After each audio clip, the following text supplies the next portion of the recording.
കൃഷ്ണപുരം കുറക്കാവ് ദേവീക്ഷേത്രത്തിൽ സപ്താഹയജ്ഞത്തിന് തുടക്കമായി. ക്ഷേത്ര മേൽശാന്തി പാലക്കോട്ടില്ലം അരുൺ നമ്പൂതിരി ഭദ്രദീപം തെളിച്ചു. 20-ന് യജ്ഞം സമാപിക്കും.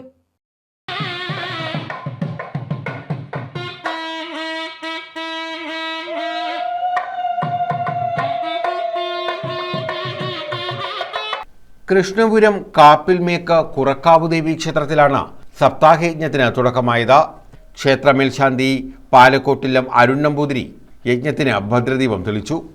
വടശ്ശേരിക്കര ശിവശ്രീ ശബരിനാഥ് ദേവിപ്രിയയാണ് യജ്ഞാചാര്യൻ. പ്രശാന്ത് ഉണ്ണി തിരുവനന്തപുരമാണ് യജ്ഞഹോതാവ്.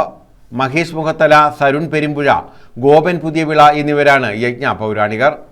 യജ്ഞശാലയിൽ വിഷുദിനത്തിൽ പുലർച്ചെ 4:30-ന് വിഷുക്കണി ദർശനം ഒരുക്കിയിട്ടുണ്ട്.